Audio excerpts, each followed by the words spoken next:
Do you see what I'm saying? Like, yeah. usually I know exactly what you're talking about. Yeah. I mean, I came to the table when hunting TV was still king, and I'm trying to get companies to support a podcast. And I'm like, look at these numbers. Look at how many people are tuning in. There's tremendous value in this form of content. People are screaming for it. The numbers show for it, and people are still like, yeah, if it's not in a magazine or on TV, I don't know how we can help you, Brian. Like, literally, they could not wrap their head around. I remember talking to some people, and they're like, okay, wait a minute. So you talk for an hour with somebody and then record it and publish that. That's the show? And I'm like, it's like Seinfeld. So you're saying it's about nothing? And I'm like, yeah, we hang out, we talk about hunting, how to call elk, and they're like, for an hour. I'm like, sometimes 2 or 3. And they're like, yeah, I don't have time I would never sit down. Why would I could watch a show. I got TV. Like, I don't get it. And it was really difficult. I had to ride the podcast for quite a long time. It had to get to some pretty serious numbers before companies started to go, wait a minute, hunting companies, by the way, because the other industries outside of hunting podcasts were huge. I remember I'd been listening to podcasts like 7 years 7 years. I was That's on Joe insane. Rogan at the very start of Joe Rogan. I was listening to his stuff. And I always was drawn to that medium in general. I like to learn. And so I'm sitting here going, seriously, there's no hunting shows, no hunting podcasts in the hunting space for a long time. And when I launched it, nobody was listening to it. I put it on YouTube. The only reason I went to the video version at all was because I knew I couldn't get anybody to tune in if they couldn't just watch it on the YouTube medium. You know, if they didn't see a video clip, they weren't going to get it. Right. And so and it still didn't work. And so then I had to start going to trade shows, to archery shoots, Total Archery Challenge, Northwest Mountain Challenge. And I'd sit there in front of my core audience, right, as they walked by, and they would see me laughing and hanging out and talking with certain people like Corey Jacobson for 2 hours. And then I'd say, yeah, this is how you download a podcast. And I'd take people's phones and I would show them where the podcast app was. And then I would say, and you subscribe right here, boom, now it's on your phone. Now you can listen to it on the road, or you can go to the YouTube channel, you can watch it. And they're like, okay. I actually made videos to show people how to work a podcast.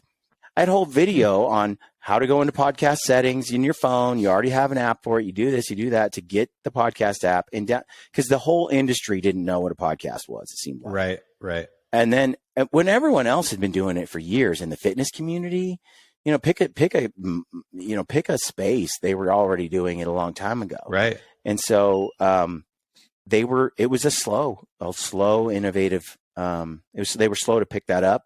It was slow for them to transition from TV. You know, Randy Newberg got on YouTube and digital quicker than most of his contemporaries. Many of them are still over on TV and never made the jump. And you look at Randy today, leaving TV, and Randy Newberg's show has continued to innovate and grow. He's one of those people that I'm talking about who's like, paranoid will survive. He has to constantly be coming up with the newest thing, live streaming every week, doing this, doing his podcast, getting a hunting forum where people can communicate. And like, he's out there on the forefront. He got himself onto Prime before anybody was like really out onto Amazon Prime. Who watches hunting shows on Prime?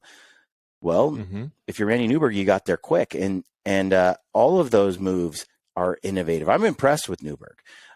Just in his staying power and his ability to innovate his show and to keep it going. Where I look at a lot of shows I feel are pretty archaic now that have stuck with the hunting TV model. And yeah. It's and everything that you just mentioned is I think it's having that ability to question the status quo. And sometimes the answer is going to be the status quo. But a lot of times there's a new way to skin the cat.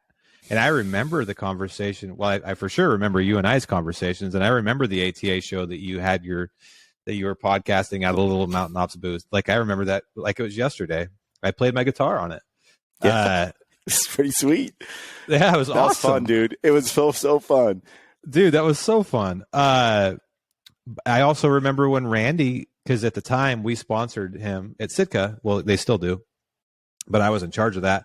And he came to me. He's like, look, I don't know if this is going to be scary for you. I hope not, but I'm leaving TV altogether. And I said, God bless America. I could not give a shit about TV. Let's go. And yeah, he has crushed it. And so, yeah, it what you said earlier about being adapting. Mm-hmm.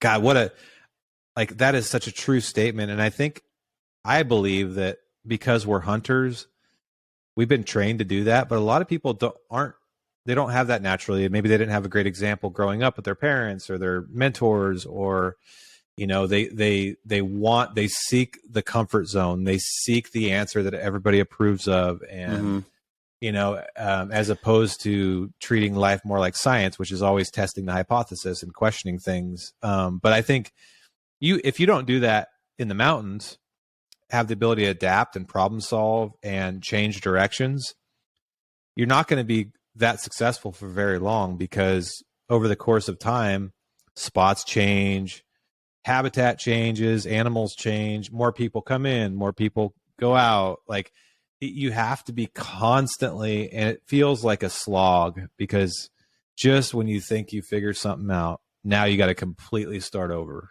right? Yeah. That's how business is. That is exactly how business is.